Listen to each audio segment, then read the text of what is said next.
Ms.Medlock from Ms.Medlock Reads, and today we're going to be reading the story The Legend of the Bluebonnet. The Legend of the Bluebonnet.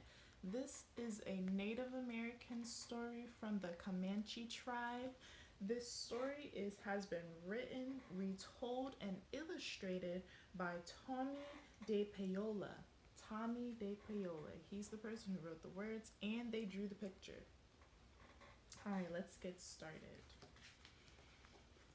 And I also want to say, when I first got this book, it's had like a perfumey smell, and I was confused at first until I realized that I guess the publishers, the people who put this book together, they perfumed this book with the smell of bluebonnets. And it smells very good. Very, very sweet. Alright, let's get into this story. The Legend of the Bluebonnet. Great spirits, the land is dying. Your people are dying too, the long line of dancers sang. Tell us what we have done to anger you. In this drought, save your people. Tell us what we must do so you will send the rain that will bring back life.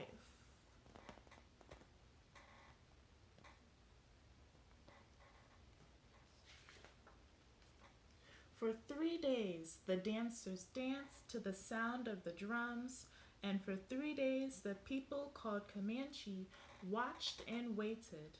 And even though the hard winter was over, no healing rains came.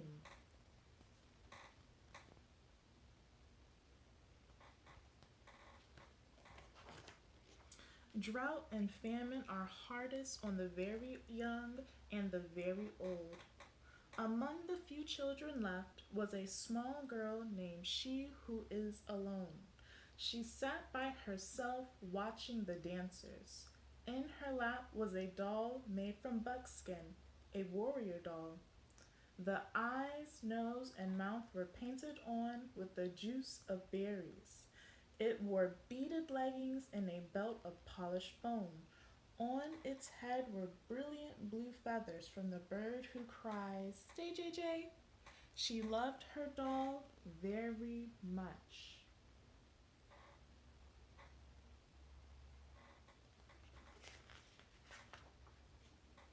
Soon, She Who Is Alone said to her doll, the shaman will go off alone to the top of the hill to listen for the words of the great spirits. Then we will know what to do so that once more the rains will come and the earth will be green and alive. The buffalo will be plentiful and the people will be rich again. As she talked, she thought of the mother who made the doll, of the father who brought the blue feathers. She thought of the grandfather and the grandmother she had never known. They were all like shadows.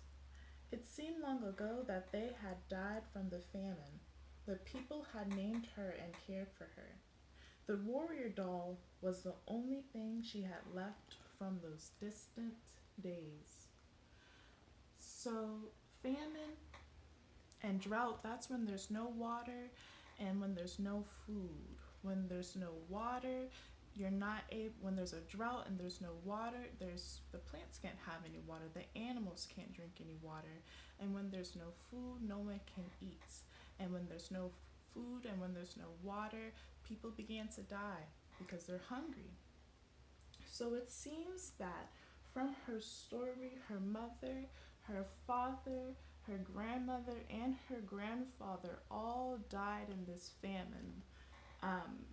And this doll is the only thing that she has left from her family.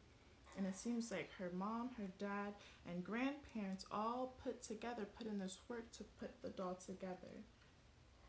And I guess that's why the people named her She Who Is Alone. Let's keep reading. The sun is setting, the runner called as he ran through the camp. The shaman is returning. The people gathered in a circle, and the shaman spoke. I have heard the words of the great spirits, he said. The people have become selfish. For years they have taken from the earth without giving anything back. The great spirits say the people must sacrifice.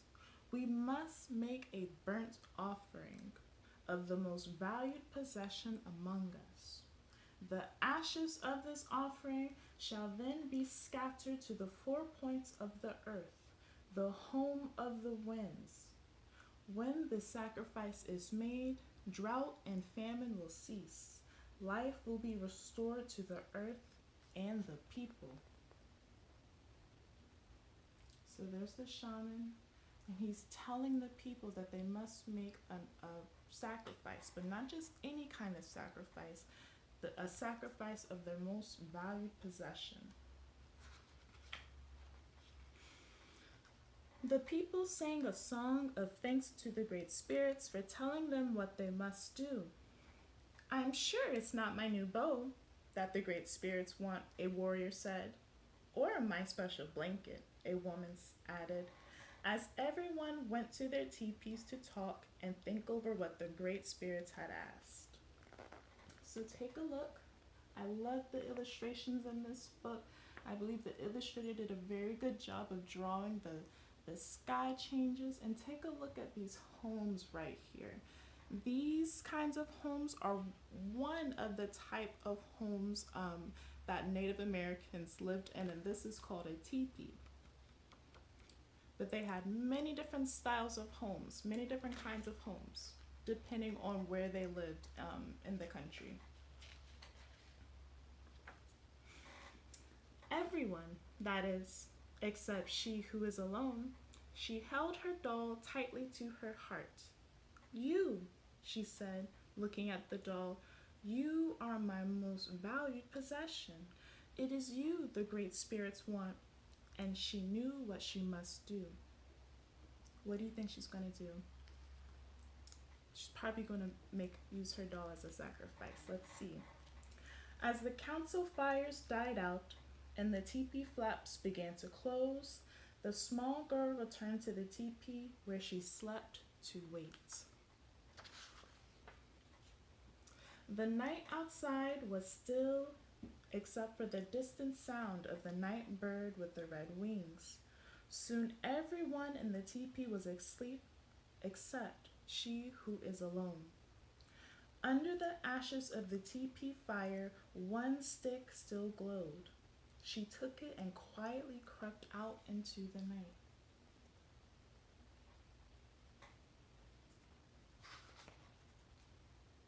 She ran to the place on the hill where the great spirits had spoken to the shaman. Stars filled the sky, but there was no moon.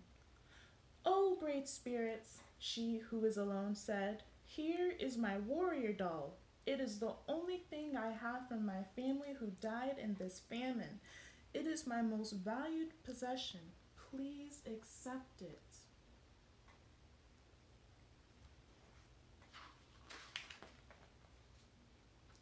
Then, gathering twigs, she started a fire with the glowing fire stick. The small girl watched as the twigs began to catch and burn.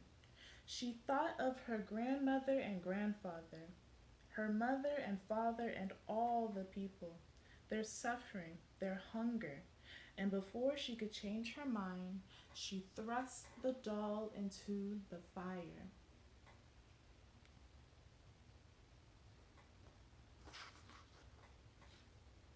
She watched until the flames died down and the ashes had grown cold.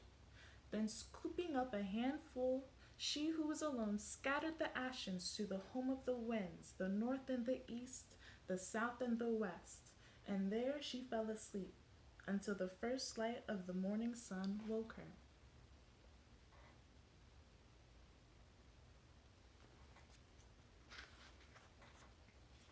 She looked out over the hill, and stretching out from all sides where the ashes had fallen, the ground was covered with flowers, beautiful flowers, as blue as the feathers in the hair of the doll, as blue as the feathers of the bird who cries, "Jay, Jay, Jay."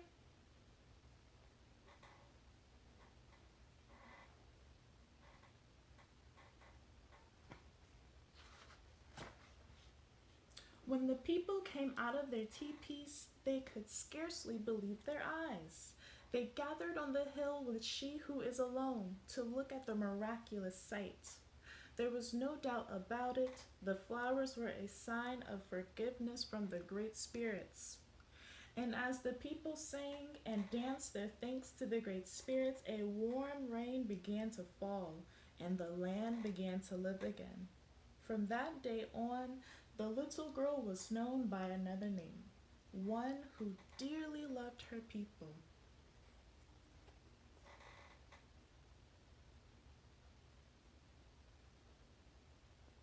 So it seems like after she made the sacrifice, then the great spirits filled the land, made the land luscious and green again, and brought rain.